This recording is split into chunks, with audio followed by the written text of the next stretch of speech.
नमस्कार, इन खबर में आपका स्वागत है। मैं विद्याशंकर तिवारी हूं। पूर्व केंद्रीय गृह मंत्री और वित्त मंत्री पी चिदम्बरम को दो महिलाओं ने घेर लिया है।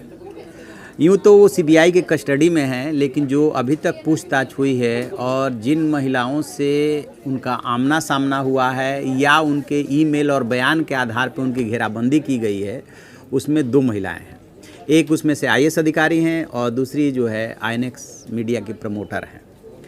जो आईएएस अधिकारी का नया नाम खुल करके आया है, उनका उसमें क्या रोल हो सकता है और किस तरह से उनका बयान जो है उनके पी चिदम्बरम पे भारी पड़ रहा है, इस पे हम बातचीत करेंगे।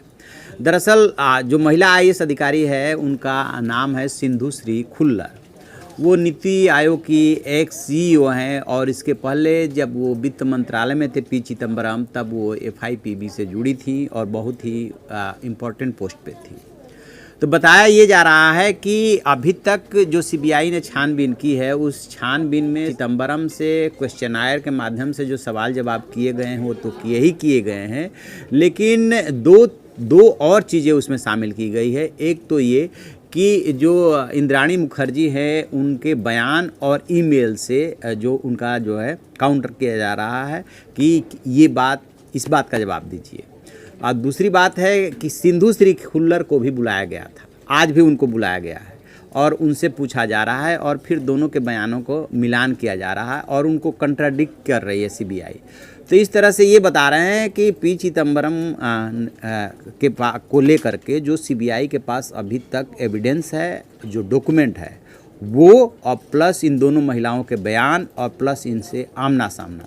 दावा ये किया जा रहा है कि सिंधु श्री खुल्लर से उनका आमना सामना भी कराया जा चुका है और अभी कई दौर आमना सामना कराया जाना है। इसके अलावा इंद्राणी मुखर्जी से भी आमना सामना कराया जाना है। उनके ईमेल से फिलहाल जो है इनकी बातों का मिलान किया जा रहा है कि इंद्राणी मुखर्जी का दावा है कि सिर्फ मैं जो बात ये बोल रही हूँ, सिर्फ इसलिए नहीं बोल रही हूँ कि हमारे और इनके बीच में सिर्फ बातें हुई थी, बातों के अलावा ईमेल भी मैंने इनको भेजे थे ऐसे, तो उन ईमेल से भी मिलान कराया जा रहा था। इस तरह से दोनों महिलाओं ने मिल करके और पी चिदम्बरम को घेर लिया है और जो डॉक्यूमेंट मिले हैं सीबीआई को, इसमें ईडी भी मदद कर रही है। बेशक अभी वो ईडी के कस्टडी में नहीं है, लेकिन जो डॉक्यूमेंट है वो दोनों तरफ से पूरी तैयारी की जा रही है और इसके बाद ईडी उनसे पूछताछ करेगी।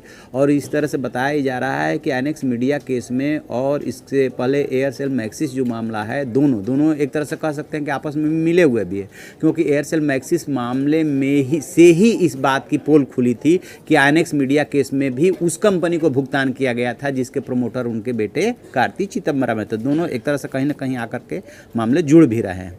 तो देखते हैं कि अब इन दोनों महिलाओं ने जो शिकंजा कसा है या जिनके माध्यम से सीबीआई ने उन पर शिकंजा कसा है, उसका जवाब उनके वकील कपिल सिब्बल, अभिषेक मनु सिंघवी कोर्ट में किस तरह से लेते हैं। क्योंकि अभी तक तो कपिल सिब्बल और अभिषेक मनु सिंघवी जो भी दलील दे रहे हैं, चाहे लोअर कोर्ट में और चाहे सुप्रीम कोर्ट में, वो इनकी एक भी दलील नहीं चल पा रही है। और खबर ये भी आ रही है कि इसके जस्ट बाद यानी कि 30 अगस्त तक सीबीआई के रिमांड पे हैं और उसके बाद जो है ईडी भी उनको रिमांड पर लेगी। तो जो भी इसमें और अपडेट होगा हम आपको अपडेट कराएंगे। आप देखते रहिए हमारा डिजिटल चैनल इन खबर। Thank you.